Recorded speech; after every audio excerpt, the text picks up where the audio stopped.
seguinte, vem para esse assunto, vem para essa pauta, vem para esse conteúdo, que isso aqui é comportamento puro e eu tenho certeza que vai te ajudar. Você não faz ideia, tô com muitas saudades dessa minha amiga e dos ensinamentos dela. Renata Rebelo, bem-vinda! Oi, gostoso! Oi, gostosa! Cadê todo mundo? De novo, O Pascoal ficou assim, oi, gostoso! Oi, gostosa! O Pascoal, ele até encolhe a barriguinha e faz É pra assim, todo é pra mundo! mim. Não, mas você acha que o pessoal em casa não sente isso? Sente, né? Eu sinto Mas que é pra você, mim, as viu? meninas É sentem, pra a você Glaucia de tá lá e casa. sente. E é pra você de casa, é assim que a gente tem que dar o up, né, Rê? Exatamente, Carol. Muito e ela bom, falando minha em amiga. gostoso e gostosa, tão gostoso comer, né? É, Eu é gosto. bom, Aí é vai bom. aquela comidinha que abraça, que acalenta. E aí aquela comida vai criando um espaço grande na nossa vida, vai tomando conta e de repente ela vira uma dor, vira um problema. E é tão ruim conviver com isso. E hoje a gente vai falar a diferença do comer emocional e da compulsão alimentar e vai ensinar um pouquinho as pessoas do como lidar com isso, ou vai dar um norte, porque as pessoas falam assim, ai, é falta de vontade. Não é falta de vontade. É claro que o caminho que você precisa trilhar precisa ter um pouquinho do que eu brinco de TBC, que é tira a bunda da cadeira. Sim, tem a nossa parte que deve ser feita e você tem que se forçar, né? Isso não significa que esteja ali numa falta de, não tem vontade, não tem força. E é muito legal, Carol, eu falei para a diretora, para a Glaucia, que bom vocês darem espaço para isso, porque a psicologia é muito importante no processo de emagrecimento. Sem dúvida. Tem a questão clínica, tem a questão da Nutri, mas o comer emocional ele é abordado pelos psicólogos também de uma maneira muito importante, porque você pode tomar a medicação vai te ajudar a sair do buraco, mas ela não vai tirar, ela não é um destino, ela é uma ponte para você chegar no seu destino final, ela não vai te ensinar a caminhar. E ela não muda ali o que você tem que aprender com profissionais da área, como não voltar para esse ciclo, e né? ter uma dieta, que é no caso da Nutri, não significa que você vai ter força, que você vai ter clareza, que você vai ter entendimento para seguir. Então, por exemplo, algumas Nutris falam, não, vamos tirar o leite, não tira o leite, a Nutri tem que ir devagarzinho, tá bom. Porque por trás dos alimentos tem história. Algumas nutricionistas falam sobre o comportamento, falam sobre a comida que é apoio, que é aquele conforto, mas a psicologia também aborda uma questão muito importante. Por exemplo, já tem estudos que comprovam que a terapia cognitivo-comportamental, ao longo prazo, ela tem o mesmo efeito de medicação. A mesma eficácia, não efeito. Entendi. A mesma eficácia. Tá. E aí as dúvidas assim, Renata, eu vou ter que tomar medicação para sempre? E o que eu faço? O que eu digo? Sozinha você não precisa passar por isso. É muito difícil. muito difícil. É quase impossível. Porém, com uma equipe multidisciplinar, que é o que nós fazemos aqui no VB Transformando Vidas, é muito possível. Também certo? acho. E é mudar, e é o que você fala, é você ressignificar algumas coisas, né? Isso. Você rever algumas coisas que levaram a esse comportamento. Você quer deixar agora o que a gente pode descrever como comer emocional e compulsão, para a gente entender essa diferença antes da dinâmica? O comer emocional é aquela coisinha que é pontual, deu uma ansiedade, um estresse, você come e ali tá com aquela relação estranha, que você tá se apoiando na comida, mas você tem força para parar. Mas tem um fundo emocional, tem uma raiva, tem um evento específico, uma ansiedade, uma frustração. Esse é o comer emocional, todos nós temos. Não obrigatoriamente todo mundo tem a compulsão alimentar. A compulsão alimentar, ela precisa ser diagnosticada, mas você que está em casa, não estou te diagnosticando e nem pedindo para você fazer sozinho, mas para te trazer mais clareza e consciência. É uma ingesta muito grande de alimentos, 7.000, 4.000 calorias, muitas calorias, você não tem o controle, não tem hora de parar. Quando você vê, você já comeu tudo e não consegue parar essa compulsão, é o impulso dele. E então, é diferente. Quando ela se torna frequente também, isso, né? Provavelmente o médico ou até a Nutri ou a psicóloga vai falar, nos últimos 6 meses, quantos episódios? Aí tem um numerinho ali que a gente avalia, não vou falar aqui porque senão a pessoa vai bater o carimbo, vai se dar o autodiagnóstico. Não pode, tá? né? Não pode, tá certo. Então, é isso. Aí aqui, Carol, para falar sobre comer emocional, e claro que vai vir o assunto compulsão também, é uma pessoa, seja homem ou mulher, e aqui a gente define os vazios. Essas coisinhas que estão aqui em preto definem os vazios. Nós, como indivíduos, nós temos os nossos vazios. Sim. Não existe uma pessoa plena, completa e maravilhosa. Dentro de todas as das questões terapêuticas, um psicólogo vai te ensinar a lidar com isso, né? Com os seus próprios vazios. Então vamos... E medos, né? Sim, de não ser completo. Exato. Né? O que traz muitas vezes essa motivação de buscar algo na comida. Então vamos aqui, vamos por lá. exemplo. Vamos supor que faltou o colo da mamãe, você ficou lá com a sua avó, e aí você começa a chorar, e ai, a minha mamãe, eu tô com saudade, aí a sua vovó vai lá e fala, não, venha aqui, vovó dá um docinho, não fica assim, opa, um vazio preenchido com um docinho. Com um docinho, porque qual é a relação da comida? Eu falo sempre assim para as minhas alunas, se você colocar culpa em qualquer situação, a culpa não vai fazer você ter uma solução, uma saída. Ai, não devia ter feito isso, ai como eu sou burra, ai que inadequada, de novo eu comi...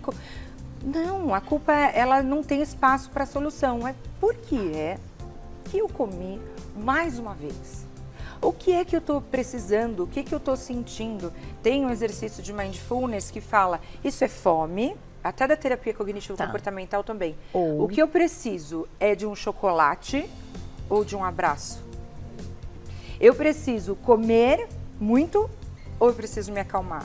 Então, esse tipo de pergunta, longe da culpa, vai fazendo essa percepção. Vai abrindo ali, né? A gente vai tendo mais ideias para pensar e aquilo já ganha um tempo de não ir correndo para comida, né, Rê? Também tem isso. Né? Você ganhar um tempo, e, Carol, não fazer de cara, virar um parar caminho, para pensar. Por exemplo, a gente já brincou aqui, eu tenho uma amiga minha que ela tá com fome, ela pensa em alface. Você... pensa em tomate. E eu falava, minha meta é isso, são 3 anos emagrecendo, eu emagreci 60 quilos. Não, Foram 40 ali, Parabéns. Depois travou nos 40, eu falei, agora eu preciso de medicação, eu preciso de ajuda. Mas depois de 2 anos, hoje eu penso num espetinho, com uma gordurinha, porque também vamos combinar que eu não tô totalmente mortificada. Mas antes você pensava no quê? Ai, pão, chuchadinho no azeite, com uma tacinha de vinho, um brigadeirinho de panela. Então hoje já não tenho mais não quero a farofa do espetinho, eu quero só a proteína. Então você precisa ter um processo. Eu falo que o processo de emagrecimento, ele é muito longo, até que a sua mudança de mentalidade consiga ser feita, né? Sim, concordo. E eu ficava, mas gente, onde vivem? O que comem? O que fazem as pessoas que não pensam em pão molhadinho no azeite? E assim, é muito possível. Então vamos supor lá um exemplo. Vamos falar do pai agora. Do pai. Papai foi trabalhar, ou papai foi comprar cigarro, que nunca mais voltou, isso era muito comum antigamente. E aí, vou lá e alguém dá um pãozinho ou um conforto, eu não posso falar pra ninguém, eu de repente como sem pensar em nada, e acho conforto na comida. Virou. E o cérebro, ele vai entendendo esse caminho. Por isso que eu falo, a importância da psicologia, porque ela vai te mostrando onde é o seu caminho de conforto. E, às vezes a gente se cobra ter um repertório mas não tem. Não adianta você entrar, claro, como amigo, você pode aconselhar um amigo, alguém que está comendo muito. Essa pessoa, ela não tem repertório para pensar ou fazer ou agir diferente. Entendi. Porque quando ela está estressada, ela não sabe lidar com as emoções de uma maneira que não tem uma consequência ruim, que é o engordar ou comer. Quando você está estressada, você vai fazer o quê? Vai correr. Por exemplo, né, eu vou lutar, eu vou pra musculação. Não que nunca tenha passado por uma situação de falar, de hoje eu mereço. A frase, isso é uma frase. Mereço. Não, mas é uma frase do comer emocional. Eu mereço, tá mereço. Tudo bem. Né? Da compulsão, eu preciso, eu não sei lidar com isso. É uma angústia, é uma dor forte, né? Então as pessoas não têm repertório. Você tem que ser amorosa o suficiente com você para começar a pôr esse repertório. Tá bom, eu não vou comer o bolo inteiro. Ou, por exemplo, que nós falamos com a Gabi, da Nutri, que faz no VB Transformando Vidas, ela traçou uma estratégia do começa a diminuir o açúcar. Esse é um repertório, é um caminho. Onde a Nutri pode te ajudar, onde a psicóloga, antes disso, vai, vamos entender a sua história. Como a gente pode melhorar. Exato. Mas não adianta se culpar, porque não consegue mesmo sozinho. Agora, a gente tem outras, aqui são as suas dicas. Isso. Certo? Para daqui a pouquinho. E essa parte aqui, que aqui a gente tem coisas importantes. Pode completar, por exemplo, faltou um amigo lá atrás. E aí, eu vou colocar a coxinha, gente, porque a coxinha é o clássico da infância. Como diria o menino que trabalha comigo, é o salgado. Olha, vamos comer o salgado. Eu vou te falar, e foi isso aqui na minha infância, era bem presente, a coxinha. Eu lembro aí muito um da coxinha. término de relacionamento, Carol. A gente já acha. Eu vou lá, bebidas, docinhas. A questão é, quando eu sinto uma raiva, uma tristeza, uma ausência, o cérebro já leva para esse caminho de comer. Porque concorda que eu posso... Mas por que a gente, desculpa te interromper, por que a gente consegue comer, comer emocionalmente, às vezes estando satisfeito? Às vezes não tendo fome, mas, porque você consegue. Concorda que a comida ela é para nutrir e para socializar também. A gente usa às vezes para socializar e para nutrir. Só que não basta, você pode comer um bolo e não é, porque não é daquilo que você precisa. Você precisa se acalmar, você precisa se acolher, se pegar no colo, precisa dizer não. Tem uma estrutura muito profunda por trás desse comportamento alimentar. Por isso que a gente trouxe essas falas aqui. Até tem a interrogação, que é o que está por trás dessa sensação. Não é fome de estômago. O que eu ensino para as minhas alunas, a fome do corpo, e a fome das emoções. Então, o corpo dá aquela doidinha no estômago, ronca. Aí você é fome. dá aquele passar malzinho, sabe, da glicose. E isso é sede. Tem mulher que chega lá nas aulas, a gente não sabe a diferença de fome e sede. O cérebro... Não sabe. Então, quando você coma, o que você precisa não é daquele bolo, você precisa lidar melhor com as suas emoções. Raiva, medo, angústia, tristeza, um sentimento que eu não sei explicar, eu simplesmente vou e como. Pode ser um comportamento para melhorar a disciplina, claro, mas também é muito isso, Carol. E o que você falou é muito pertinente. Não adianta, você pode comer 1, 2, 3 pratos e ele não vai saciar as ausências que você tem. Ele não tampa esse buraco. Ou o caminho que o teu cérebro fez, porque é isso, é sobre... Meu cérebro entende que o comer me alivia. Então, tô triste? Vou comer. Tô frustrada? Vou comer. Tô com raiva? Vou comer. E o que você precisa e tô feliz também, vou comer. Exatamente. É ensinar um novo caminho para esse cérebro aí. Vamos começar com umas dicas? Vamos Primeira começar. Dica, com você. Então, algumas aqui são da Organização Mundial da Saúde, mas eu vou pôr aqui em homenagem aos psicólogos. Ao invés de doce, eu vou você vai cobrir aqui, aprender a dizer não. Vamos supor em que você trabalhou o dia inteiro, ou saiu de casa, fez a lancheira das crianças e aí não quer deixar a casa de qualquer jeito, sei lá, lavou a louça, passou um pano e aí você foi trabalhar, cuidou de todo mundo, não fez a sua lancheira, não encheu o seu copinho de água, não disse que não ia entregar naquele dia aquele projeto, não falou não. No final do dia, você ia querer uma comidinha. Você ia, ai, tô tão cansada, hoje eu mereço. Eu tô tão cansada, eu preciso de um abraço. Não tá claro, né? Eu preciso de um abraço. Ai, e come sem pensar. Então, se eu falo não para os meus filhos, se eu falo não para o meu gestor, se eu falo não até para mim, eu consigo dar uma ajustada. Claro, tô aqui trazendo um contexto que pode ser muito mais amplo do que isso. Eu brinco com as alunas, eu falo, ó, vamos montar o seu ecossistema? Tem ecossistema, que é uma coisa que compõe, né, das mulheres que não tem problema com não, falam não sim. De boa. Mas tem mulheres que não falaram não encheram a lancheira, não beberam água, que estão ali sobrecarregadas, ficaram o dia inteiro sem comer. Tem um fenômeno que a gente fala que é dentro do comer emocional, que é a fome secundária. Quando você fica muito tempo sem comer, o seu organismo ele entra no modo de sobrevivência. Aí eu vou falar para uma onça, oi gatinho bonitinho, oi gatinho bonitinho. Não, eu não sou sua comidinha, viu? Não, você vai fugir, você vai ficar desesperada. É o mesmo modo de sobrevivência da fome secundária. Você vai querer carboidrato, coisas gordurosas para você se restabelecer. Que interessante. Então, dentro do comer emocional, dentro da psicologia, a gente também aborda o seguinte, vamos proteger? Vamos comer bonitinho com a disciplina, ó, disciplina é uma coisa boa, para que a gente não tenha esse comer emocional, então aquela quantidade de água que a Nutri pediu, os alimentos exatamente como a Nutri pediu na sua rotina. Seguir com disciplina. Exatamente. Né? A gente deixou uma pergunta também, Rê, que ela é um pouquinho curiosa, diferente, porque não é ali o padrão que a Marlise nos descreve. Então, com ela, quando ela tá com ansiedade, nervosa ou triste, é o contrário, ela não consegue comer nada. E se ela se força ali a comer, ela acaba vomitando. Ai, Má, porque é a sua relação com a comida, e que é muito legal. Às vezes a gente tenta pegar uma dieta de alguém, tenta... pra sua vizinha funcionou, pra sua amiga funcionou, faz isso. Pode ser que dê certo, mas é a sua relação com a comida e como você sente a ansiedade, como você lida, administra a ansiedade, é desse jeito. É só entender, aceitar e talvez prestar atenção. Existem maneiras melhores, mais agradáveis de lidar com essa ansiedade.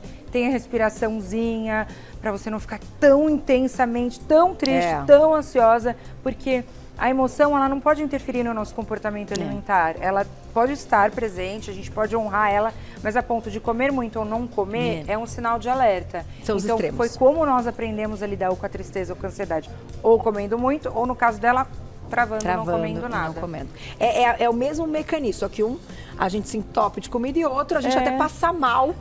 Porque assim, já chegou a aluna lá que tinha a questão do comer emocional e que era só disciplina, ela não entende.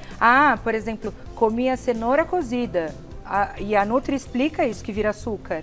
Comia frutos, 5, 6 laranjas com bagaço. E no caso dela, faltava disciplina, ela não tinha relação. Mas se você parar para pensar, foi o que eu falei, de se acolher. Qual é a sua relação com o chocolate? Qual é a sua relação com o salgado? E quando você compreende isso, você fala, você começa a traçar estratégias mais poderosas para seguir a dieta da Nutri, para falar não para você, certo? Vai ser uma coisa importante, Deixa eu colocar, antes do próximo, tem um depoimento. Olha lá, na tela.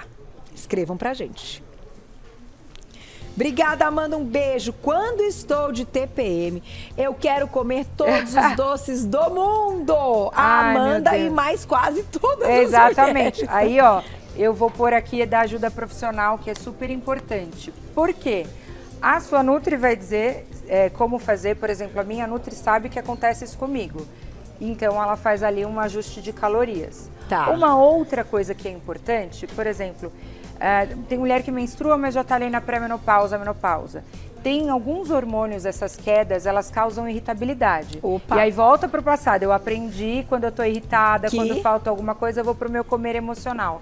Então, o que eu sugiro? Que você procure ajuda profissional para ela fazer esse cálculo, porque as Nutris fazem isso, a minha faz, as que trabalham para as minhas alunas também, neste momento, recalcula a rota. Pode, isso ou aquilo, sempre tem um alimento de fuga, mas ajuda profissional para ver se quando a TPM, elas são hormônios que caem, é uma coisa, 4, 5, e aí você fica toda confusa. O médico vai te ajudar a fazer o quê?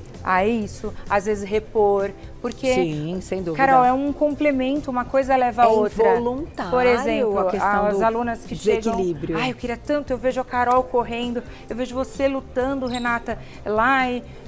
Aí a maioria tá com baixa de potássio. Baixa de potássio dá uma leseira. Então, olha a importância da ajuda profissional. E outra, o seu organismo, ele quer repor. Ele não sabe exatamente o que é. Então, ele vai fazer você comer. A questão dos exames, um dos primeiros pilares. A aluna entra no curso, Carol. Como estão os seus exames? Mas espera aí, eu entrei num curso para aprender sobre comer emocional, para emagrecer com você, Renata, e você me manda fazer exames? Sim, porque é um complemento e isso é base. Se tiver faltando alguma coisa no seu corpo, você vai sim ter um comportamento meio que desequilibrado. Sim, pedindo aquilo que está faltando. Exato. Isso aí é fisiológico, né, do nosso corpo. E eu acho também, Rê, que hoje, como a gente fala do ressignificar muitas coisas, as pessoas talvez precisam se esforçar ou se forçar, eu acho que esse seria o termo, e sentir prazer naquilo que às vezes é um pouquinho sacrificante, que é a questão da atividade física, né? Não é fácil, é um sacrifício, mas por que alguns sacrifícios também não trazem o prazer? Em algum momento do sacrifício ele traz. A corrida tem um momento dela que ela liberta, fica maravilhosa. Já vamos pôr aqui, atividade física. Então vamos falar da atividade física. Mas você tem que começar, você tem que forçar um pouquinho o sacrifício. Assim, o motivo, se você disser para o seu cérebro assim, você vai para um lugar, vai doer tudo, vai ser chato. Não pode falar. As pessoas vão te olhar feio, mas é o que as pessoas dizem. É. Vai para um lugar, corrida, vai balançar o peito, vai suar e tudo mais. É doloroso. E se você disser para o seu cérebro, aí que entra a terapia cognitivo-comportamental, aí que entra os cursos para você. Olha, eu vou para limpar o meu bumbum sozinha quando eu tiver velhinha, porque eu tive exemplos de velhinhos que não se limpavam. Também. A minha amiga vai para Fernando de Noronha. Ela está indo para pôr o biquíni de lacinho para Fernando de Noronha. É o objetivo. Ou seja, mas se você põe uma linguagem no positivo, Sim. eu vou porque eu quero emagrecer, eu quero me sentir vale bem. a pena. Eu vou porque eu vou para as minhas emoções. Eu falo pro pessoal do escritório, ó, meio-dia vocês podem me ligar. Se for urgente, me liga a qualquer horário. Mas até das 6 da manhã ao meio-dia, não me liga. Ó, saber dizer não. Não me liga, porque eu vou pra ficar bem. Você também, né, Carol? Eu usa tenho corrida os para meus um fundo emocional? Com certeza. Então... Eu não sei o que ter, sei lá. Acho que foi depois da dengue, que não podia ainda voltar e tal. Ai, ai. Aí eu tava num mau humor. Você falou, você fica chata. Aí minha mãe falou, vai correr. Eu falei, vou. Nossa, a dengue já foi, minha filha, eu vou. No que eu fui, já voltou tudo automático e tal.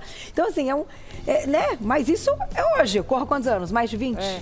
Ai, então, Renata, eu não consigo correr. Tempo. Eu gosto de atividade física. Vou falar pra você começar com caminhadinha leve e atividade artística também. Isso também ajuda na ansiedade, ajuda na gestão das emoções. Também é bom você fazer. Também acho. E por fim... Mindfulness. Ai, gente... Eu preciso de um pãozinho chuchadinho no azeite, ou eu preciso me acalmar, respirar, e o Mindfulness ele faz você fazer bem essa questão da liberação das tensões, reenquadrar, não só o Mindfulness, porque eu falo isso, todo mundo fala assim, você gosta disso? Tá bom, então vamos para as abordagens com psicólogos, para fazer você lidar com as suas emoções. É isso, e no final... Tudo é um aprendizado. Isso. Não é? É tudo sobre se pegar no colo, Carol. É isso, se acolher, entender ali os momentos de fraqueza e de sensibilidade, fazer de forma multidisciplinar, como a Rê colocou aqui, mas buscar, não ficar acomodado, né? Porque ao longo da vida, puxa, o episódio continuar, né? Vamos resgatar. E achar que nunca vai conseguir é um erro. Consegue, com ajuda... Consegue. Eu acho também. E não é pra não comer nunca mais a tal da coxinha. Nunca mais o pãozinho. Terrorismo nutricional. Escolha os momentos que no final dá tudo certo, né, minha amiga? E você tá lá no Instagram ensinando, mostrando, correndo agora, lutando depois de menos 60 quilos. É maravilhoso. @Rê_Rebelo. @Rê_Rebelo. Obrigada mais uma vez. Carol. Muito.